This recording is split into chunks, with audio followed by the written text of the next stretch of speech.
Sallallahu ala Muhammad. Sallallahu alaihi wasallam. Sallallahu ala Muhammad. Sallallahu alaihi wasallam. Ya Nabi, salam alaika. Ya Rasul, salam alaika. Ya Habib, salam alaika. Salawatullah alaika. Assalamualaikum warahmatullahi wabarakatuh. Selamat siang untuk saudara-saudara kami dimanapun Anda berada. Selamat berjumpa kembali di channel dakwah Rismadi. InsyaAllah pada siang menjelang zuhur ini kita akan mencoba membahas sebuah tema yang berjudul orang-orang yang terhindar atau diselamatkan oleh Allah daripada fitnah kubur atau pertanyaan-pertanyaan kubur. Bila kita berbicara tentang kubur, merupakan suatu keharusan,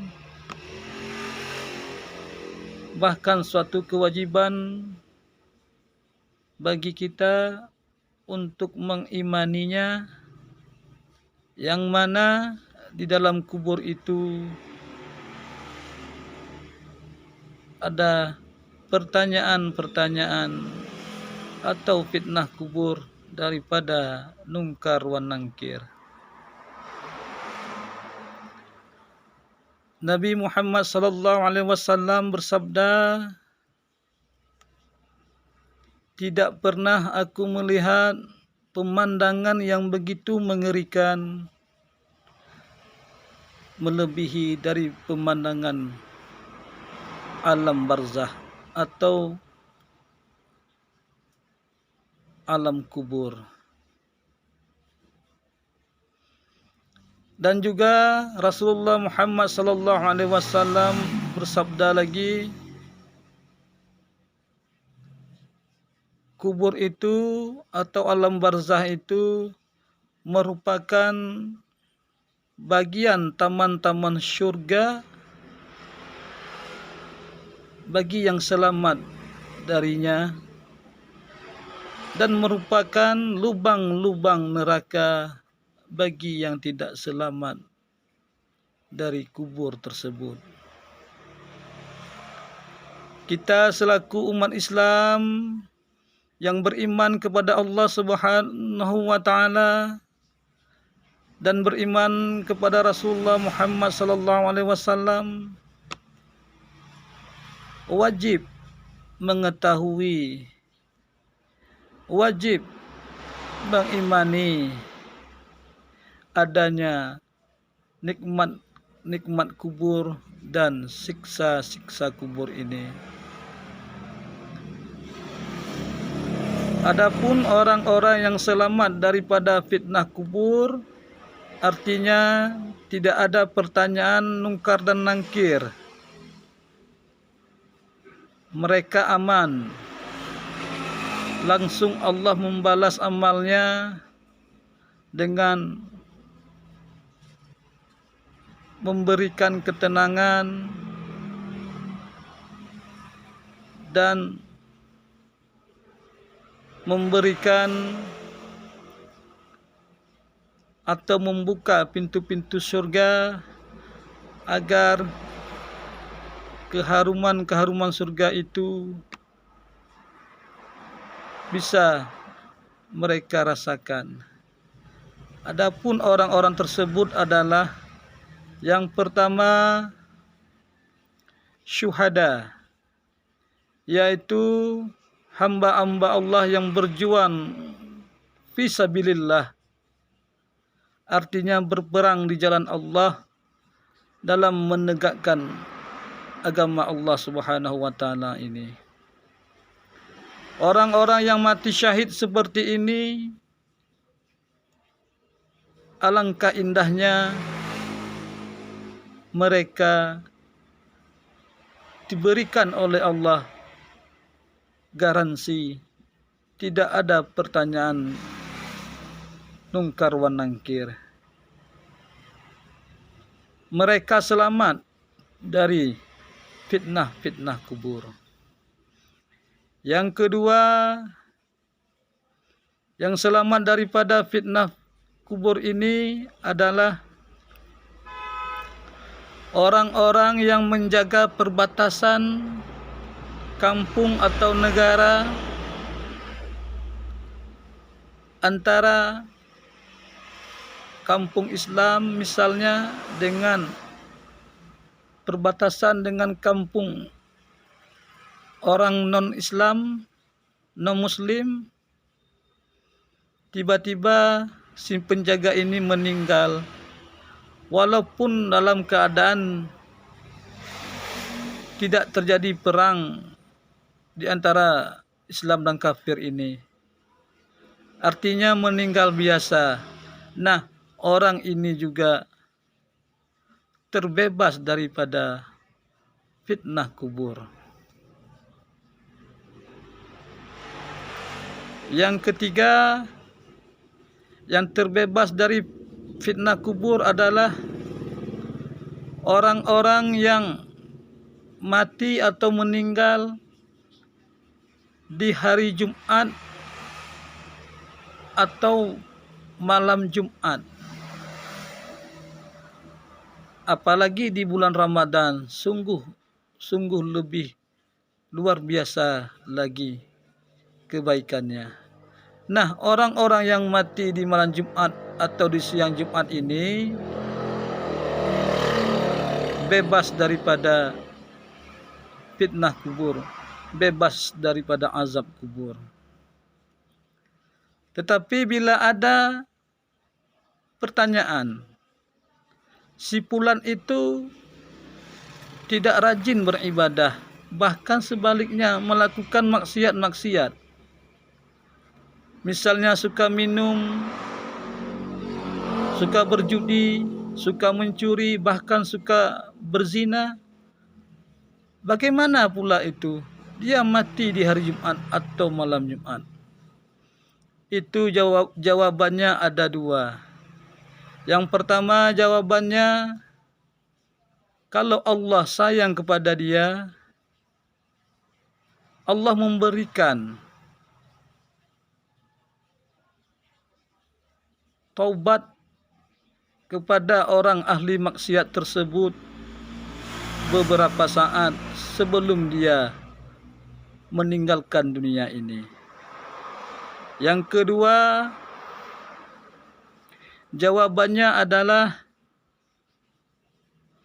orang yang maksiat ini mati di malam Jumat atau di siang Jumat, dicabut imannya oleh Allah Subhanahu wa taala sebelum dia meninggalkan dunia ini. Nah, kemudian orang-orang yang selamat dari fitnah kubur atau azab kubur ini adalah orang-orang yang meninggal atau mati akibat dibunuh tubuhnya. Artinya mereka ini mengalami sakit, misalnya seperti muntahber. Orang-orang yang meninggal dalam keadaan sakit seperti muntahber ini atau sejenis penyakit yang lain yang berkaitan dengan tubuh kita, ini pun dibebaskan Allah daripada fitnah kubur dan azab kubur. Kemudian orang-orang yang terbebas dari fitnah kubur adalah orang-orang yang selalu melazimi istiqamah, setiap malam membaca Al-Quran, terutama surah Al-Muluk. Nah, orang-orang yang selalu mendawami istiqamah ini, membaca surah Al-Muluk ini sampai dia meninggal, ini juga pun terbebas daripada fitnah kubur dan azab kubur. Di dalam riwayat yang lain juga ada mengatakan orang-orang yang selalu membaca Al-Quran surah, terutama surah As-Sajadah, sampai dia meninggal, ini pun juga terbebas dari fitnah kubur. Alangkah baiknya bila digabungkan kedua-duanya, membaca surat Al-Muluk dan juga surah As-Sajadah setiap malam. Saudara-saudara kami, hamba-hamba Allah, umat-umat Nabi Muhammad SAW dimanapun kita berada, kita menyadari ini dan mengetahui bahwasanya setiap kita akan mengalami kematian. Kullu nafsin za'iqatul maut. Setiap yang bernyawa pasti merasakan atau mengalami kematian.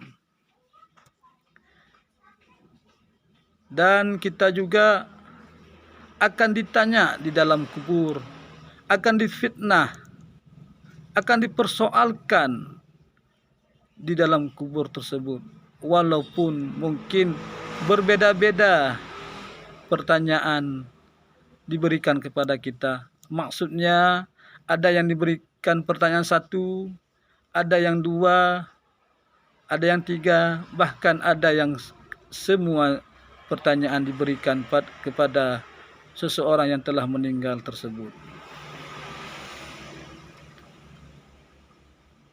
Ini merupakan ujian daripada Allah Subhanahu wa taala untuk manusia-manusia yang telah meninggalkan dunia yang fana ini. Makanya di dalam kampung kita ataupun di daerah kita ini setiap ada yang meninggal, malamnya dilakukan tahlilan atau samadiyah.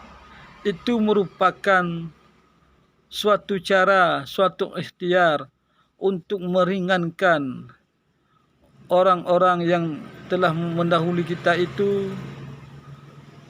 untuk mendapatkan keringanan siksa Allah Subhanahu wa taala. Bahkan siksa itu bisa diangkat oleh Allah Subhanahu wa taala kalau kita mau bersungguh-sungguh menolong orang-orang yang telah dahulu meninggalkan kita, yang telah terkubur dan telah mendiami alam barzah.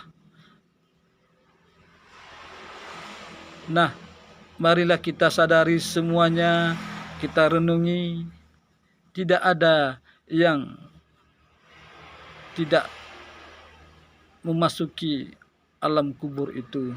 Semua kita akan mengalaminya. Hanya orang-orang yang kami sebutkan tadi, yang 5 golongan ini atau 5 orang ini yang terbebas daripada fitnah kubur dan azab kubur. Mungkin hanya sekian dan demikian yang dapat kami sampaikan, dan bila ada kata-kata yang salah dalam penyampaian kami, itu sudah barang tentu dari kelemahan kami, kekurangan ilmu kami, dan apabila ada kata-kata yang benar di dalamnya, sudah barang tentu itu kebenaran Allah Subhanahu wa taala dan juga kebenaran Nabi Muhammad sallallahu alaihi wasallam. kami akhiri. Wassalamualaikum warahmatullahi wabarakatuh. Di sini kami juga meminta bantuannya untuk like, share, dan subscribe channel kami ini. Mudah-mudahan channel kami ini tetap bertahan dengan semestinya. Salatullah, salamullah ala taha rasulillah. Salatullah, salamullah ala yasin habibillah. Salatullah, salamullah ala taha rasulillah. Salatullah, salamullah ala yasin habibillah.